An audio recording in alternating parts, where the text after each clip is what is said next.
What's up everyone, back for another beer review, and today is not only day 22 of All Imperial Beer Theme Month, it's also Wednesday, which of course means it's time for another West New York Wednesday here on the channel. And the beer I'm reviewing today once again comes from the Other Half Brewing Company, and they are headquartered in Brooklyn, New York, and this is their Green Diamonds. So this is a double dry hopped Imperial IPA that comes in at 8.5% alcohol by volume, 100 IBUs at the time of review. And this can is exactly 1 month old. So I've been reviewing a bunch of crazy beers this month, all Imperial Beer Theme Month, a bunch of barrel-aged beers and, big ABV styles and whatnot. So I was in the mood for a hop-forward beer. The only two beers I think I've reviewed this month that are hop-forward is this and Headband from New Park, which was a hazy double IPA. So I wanted to grab something from Other Half to review it. And then I saw this beer, Green Diamonds. I'm like, I'm pretty sure I had that before. Totally didn't. And in fact, this is one of the few OG Other Half beers that I've never had before. I actually went to Beer Advocate and Untappd to kind of see when they first released this one. And on Beer Advocate, the first kind of review of this one was in December of 2023. Same thing with Untappd. So this beer is over 11 years old, and I can't believe that I have never had this one in my life, period. It's wild to me. In fact, when I was on Untappd, I was like, all right, I'm curious to see, as far as the most popular beers, so the most checked in beers on tap, how many have I had in the top 20? I've had 16 of them. The only 4 I haven't had, this beer, their Other Half IPA, that's all it's called, is Other Half IPA. The OG Hop Showers, which I think I've reviewed at least one, maybe a couple different variants of Hop Showers, never had the OG one.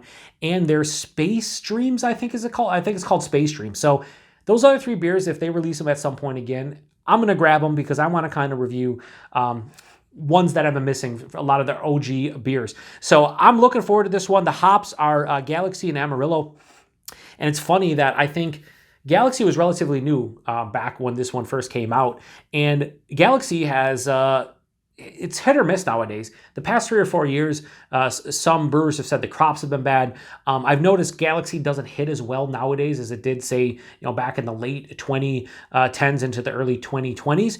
But I'm hoping that this is still really good. Galaxy and Amarillo, I'm here for it. So I'm going to crack it open and get it into the hashtag proper glassware and go from there. They do have tasting notes on the can. I'll try to remember to read them at the end. We'll see, but we'll see what my terrible palate is able to pick out. So we're going to pour it into the glass here and see what we got going on. So yeah, I've been interested in reviewing the Other Half beer. So I thought this one made perfect sense. And if anything, that looks like one of their old school hazy IPA. Now, this is the thing with Other Half. In a lot of breweries that back in like the early to mid 2010s, a lot of them were not hazy like this. We didn't have the milky, crazy, hazy look to them. A lot of them did have some haze, but it still looked like an IPA, like an old school IPA. This though, this definitely is hazy. It has that dark honey orange color. That is the telltale sign of an old school Other Half beer. A very murky turbid, just over a 1 finger off-white, like eggshell white colored head, a very creamy looking. Hold up to the light, you're not seeing through it. It plays the role of what I expect from a beer that has Galaxy Amarillo and was first released in 2013. Nose. Very nice. This is very citrus heavy. So with Galaxy, I've always gotten from Galaxy 2 things. Huge dynamic pineapple characteristic. A lot of times the dull crushed pineapple, but you could say any kind of under-ripened, over-ripened, perfectly ripened, but it's usually like a fresh blast of like pineapple. And then most of the time too, I get like passion fruit, some other tropical fruit that is more in that realm. This though is all about the citrus in the nose. Now Amarillo, typically orange, more specifically blood orange. That's what I'm getting here. Has a nice sweet OJ vibe. You could say blood orange. A ruby red grapefruit. A little bit of peach, like a stone fruit mango. And I will say there's a hint of a passion fruit in here. No pineapple. I feel like if I would have drank this originally back in the mid 2010s, I would probably get a huge blast of pineapple. But, maybe, again, with the Galaxy being kind of different nowadays. Now, this is not one of their oat cream beers. This shouldn't have lactose in it. I'm getting a little bit of vanilla, a little bit of like a lactose thing. It definitely has a sweeter vibe to it. Also, 100 IBUs. Here's the thing about 100 IBUs. It was probably 100 IBUs when they first released it back in 2013. However, nowadays, I would almost bet everything that I own that this is not 100 IBUs anymore. It's definitely not. We'll see when we taste it to see if like the IBU rating matches the bitterness, but highly doubtful. Yeah, there's not much more. Maybe a little bit of like an herbal kind of thing, a slight dank quality, slight pine. It's basically sweet citrus and stone fruit with a little hint of tropical fruit and then a touch of like an herbaceous dankness that's very mild. It smells really good though. Let's get into it. No detection of the 8.5 in the nose either. Cheers, everyone.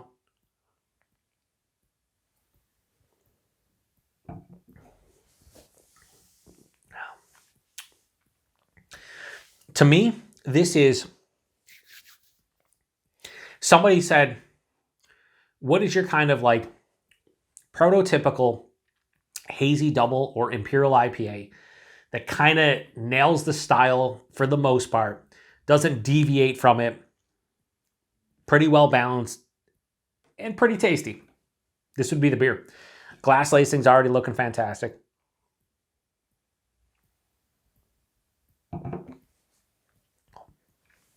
The body is higher side of medium, lower side of full, perfect for 8.5%, especially when it comes to hop forward beer, right in my realm. Might be maybe slightly lower body than some of you might want from something approaching 9%.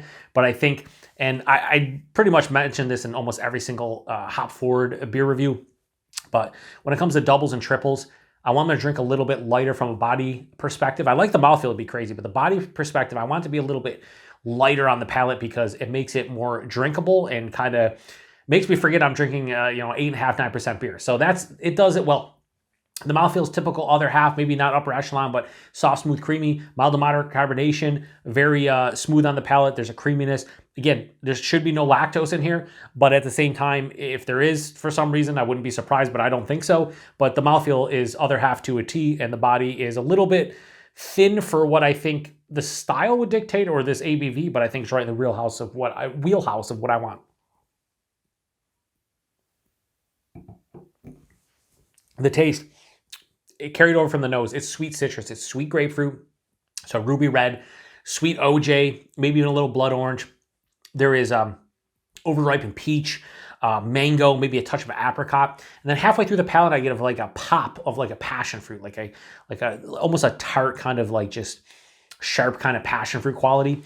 I'm not getting much pineapple here, maybe an underlying like underripened pineapple. Then finishes semi to full on dry. This is a very dry beer, very mild bitterness. It has that herbaceous kind of dank quality. Almost on the palate, it's more like this grassy herbaceousness. Not super big, but definitely noticeable. Pretty well balanced. It's pretty well balanced, so it's not perfectly balanced. I would say this is 55-45 or 60-40 sweetness to dryness. Personally, I think it's fine, but I could see some folks wanting a little bit more sweetness or even wanting a little bit more dryness. If you're a haze bro, dare I say, and you love sweet, big, juicy, IPAs, this might be a little bit too dry for you. But if you're somebody who wants balance, might be a little bit too sweet for you. For me, I think it's kind of right in the wheelhouse of what I want, maybe leaning a little bit too sweet. And by that, I mean like, again, 5% too sweet. I used the word juicy there for the first time. It does have a juicy, again, orange juice, juicy grapefruit, it's like a combination of like an orange juice and a grapefruit juice, like ruby red grapefruit juice with blood orange juice, like kind of if you just put them together. Maybe not the tart quality you'd get with those two, but it kind of has that feeling to it. 8.5%, nice warming in my chest, nothing on the palate, hides it extremely well. You kind of expect that nowadays with hazy beers. I think for the most part, like sub 10% hazy beers, they hide the alcohol well. From all these breweries, once you start getting into that 10% realm, it can go sideways. But this is, I can't, outside of just the warming, the body, I shouldn't even say body, warming, the mouthfeel, everything. I know this is an Imperial / double. Would I say 8.5%? Probably not, probably like 8. Another well done beer from Other Half. Is this the best beer I've ever had? It is not, certainly not from Other Half, but I can see, obviously, when they first released this one, I don't think this is the same beer, like as far as like the drinking experience goes.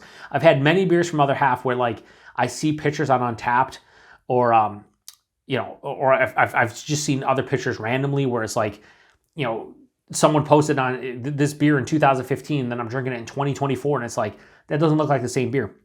There's a lot of breweries who have changed their recipes over the years, but maybe improved upon them. Certainly, Other Half going the whole hazy realm. I'd imagine back in the day, this one was probably a little bit more clear, if not like fully clear with a little bit of haze. This one is now the whole opaque. But I will say the color of this is definitely old school. Like this has that dark orange, almost like a light iced tea kind of out. And this is the thing, this is not oxidized or anything. There's no oxidation in this one whatsoever. Again, it's exactly a month old, so I didn't expect to have oxidation unless they're trying to fuck around like Equilibrium. Shots fired, not really. Just being truthful. This is a good beer. Like this is, again, talking about a couple old school hops. Amarillo, real old school. Galaxy, not as old school, but definitely old school. I think this is a nice beer. And I'm going to rate it as such, not blowing me away, but I'm going to drink the rest of that probably in less than a half an hour and wish I could have another. So, Other Halves, Green Diamonds, one of their OG Imperial IPAs. I'm going to give this a low 4.25. I'll go 4.2. I don't think I can go any better than that, but at the same time, I definitely can't go any worse. It's a really tasty beer. It's not overtly sweet. Here's the thing, too. Here's the thing. I said it. I almost say it in every review. I don't get the lactose in the taste as much, although maybe a little bit of that sweetness could be coming from it. But again, I don't think there's lactose in here. Usually Other Half's pretty up, they're up front. They're pretty forward when they tell you there's lactose. Usually says oat cream on the label. So I don't think there's lactose in here. But I will say that it does lean a little bit sweet. So your mileage may vary in terms of how you enjoy this one, whether or not you can handle a little bit of sweetness to your double IPAs. Oh yeah, let's read the little spiel on the side. No, that's the other side. Let's see if they say anything. No, just brewed by Other Half Brewing, Center Street, Brooklyn, New York. Oh, here's the other side. An Imperial IPA brewed with a hand-selected blend of hops giving notes of peach, sure, passion fruit, mild, and sweet grapefruit. I would say sweet citrus, but yeah, I mean, that's pretty generic, but I think pretty much what I picked up on, so they ain't wrong. Price point, I don't know exactly. I picked this one up at Brewed and Bottled in Lewiston, New York, one of my favorite local bottle shops, if not my favorite local bottle shop. Paid $6 for that can. Chris typically charges like an extra 50 cents per can. Like if this was, and I think this was $22 at the four pack at the brewery. It's definitely between 20 and 22. But Chris upcharges 50 cents per can. I'm fine with that. You can buy them in singles. Almost every single bottle shop or beer store I've ever shopped at, if a 4-pack is say $20, so it's $5 a can. If you want a single, it's now $5.49 a can or $6 a can. Chris sells pretty much everything in singles. He doesn't even, I don't say he doesn't do 4-packs, but if you go, and when you guys see the on location video that I'm going to do at some point in the near future, everything is in coolers and singles, which is awesome. But since they're singles, upcharge a little bit, and I'm okay with that. That's how it goes. So I'm fine with that, but I think this is like $22 a 4-pack at the brewery. Could be 20, somewhere in that realm, all day, every day. If you're outside of New York and you're buying it on Tavor or like Halftime Beverage, or they're getting distro and you're like in the middle of nowhere in the Midwest or like out west, it's going to be more than $22 a 4-pack. I've heard people even in the New England area, like a good friend of mine, Jesse over at Bumpy Road Brews, which is now, I always forget Jesse's channel now, but Bumpyisms. That's right, Bumpyisms. I remember he said like when some of the Other Half beers showed up, they're like $26, $28, $30 a 4-pack.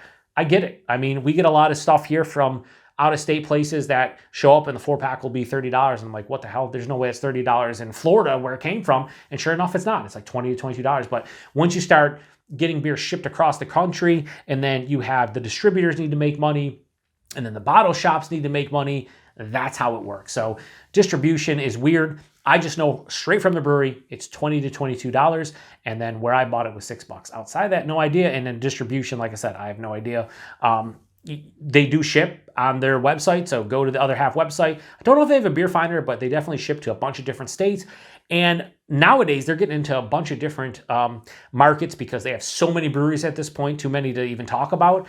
But if you want Other Half stuff, you can get them, especially an old school beer like this, you can easily pick it up when they release it. So if you've had this one before, whether it was back in 2013 or 2014 or nowadays, what do you think about this one? If you're somebody who had this one 10 to 11 years ago, and then you've had this one recently. Is it the same beer? Is it vastly different? I couldn't tell you. I just know what I'm drinking here is a 4.2 out of 5. It's really good. Not going to set the world ablaze, but I'm happy I picked it up, and I can, knock it off of the list of old school other half beers that I've never had the chance to try and or review. So if you had it before, comment section. Appreciate everybody stopping by for another beer review here on the Beer Patrol. I talked about the ABV. Yeah, nice warming in the chest, nothing on the palate. Drinks like it's around 8%. It's 8.5. Hides it slightly well, but I don't really care. I'm going to finish this up. Till the next one. Cheers.